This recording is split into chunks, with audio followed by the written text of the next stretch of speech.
Hey everybody out there in the home care world, right? In the home care business world. I am Kenshadi Dance and I am back again with another video for you guys. Let's get started. Today I am going to talk about how much to charge your clients, right? So I get a lot of these type of questions from my clients that I coach because I am a home care business coach and consultant. So I do coach one-on-one, and a lot of my clients ask me, how much do I charge? Right? How much do they charge the client? So I'm always like, although I think I've shared some insight on this subject in one of my courses, online courses. I'm going to give you a few tips here in a video. And if you need more information, then you can find more information inside of my private pay home care course. So it's the Intro to Private Pay Clients online course that you can take from the comfort of your home. You can move at your own pace. So I'll post that link in the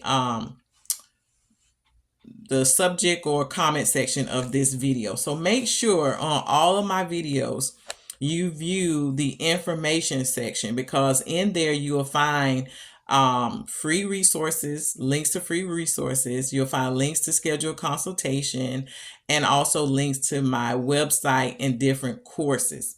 Right. So if you need more help and assistance and you want to work with me one-on-one, you can get into a coaching program or schedule a consultation, and we can go from there. So let's get right in. How do you determine what to charge your clients, right? So I'm going to give you 3 things to consider when determining, and this is going to be more so for your private pay clients, right? I'm only going to be talking about private pay clients in this video, because with the private pay clients, you have a little bit more leverage in what you can charge versus other type of clients, So I'm not going to get into that right now. So the first thing you want to consider when determining how much to charge them is the type of service or services they need. So we all know that different services are more involved than others. For example, personal care requires a lot of physical work to perform, especially if you're giving bed baths, if you're transferring from bed to chair, using a Hoyer lift, helping them go to the bathroom, things like that, grooming. The personal care aspect or type of service is more involved than if you were doing companion care, right? Companion care would be more laid back, where you're sitting there with them, you're talking, engaging, maybe watching a show with them, things like that. Is not so involved. So number 1 is you definitely want to consider what type of service or services that they need, okay? So the second thing that you want to consider is the distance, right? How far do they live? If you have a home office, just for example, calculate the mileage from your office space, right? If you have a home office, or if you have a building with an office space, whatever, use that as a point of reference. How far do they live, right? So we know sometimes in home care, our clients can live out in the boonies, in the boondocks, or a very rural area, which can take about 20-30 minutes or more for a caregiver to drive out there. Okay, so whether your agency pays mileage or not, you definitely want to consider the distance of the client. So if you already have caregivers that are already on board, they're already working for you, then you may want to calculate the distance from their home to the client's home, if it's the caregiver that you are considering putting on the case. So distance is a factor, and it's a bigger factor if your agency doesn't pay mileage. Okay, so number 1 would be the type of service. Number 2 would be the distance. And now the third and final thing that you want to consider is,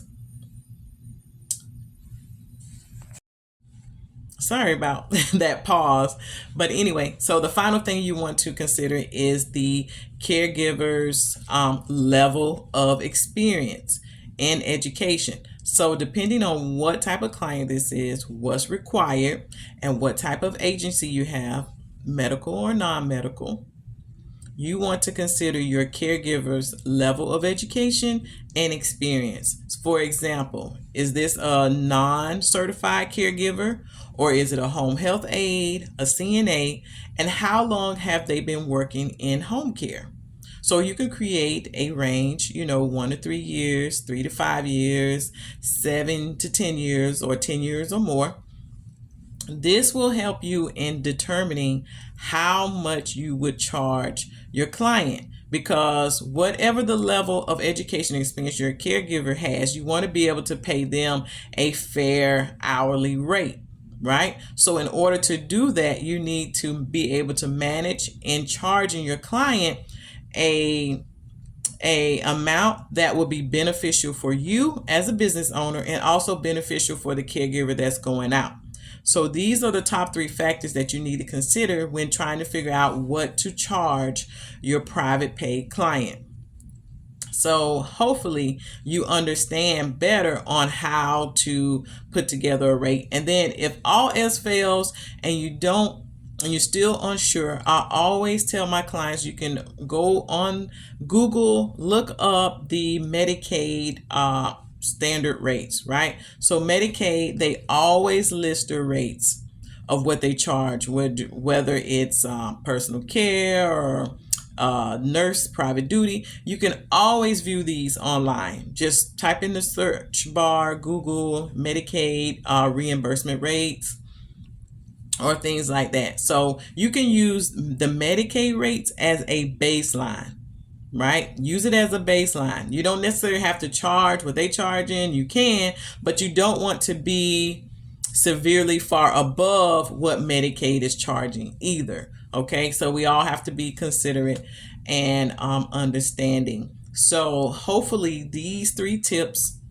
and the extra bonus of, when all else fails, Google the Medicaid reimbursement rates to help give you a guideline. So hopefully this helps you and give you a better understanding when it comes to what to charge your private pay clients. And remember, I'm going to give you the tips, the tools, and the resources you need to be successful in your home care business. So do me a favor, like, subscribe to my channel, and please share this video with your friends and family members who may also want to get into the home care business world.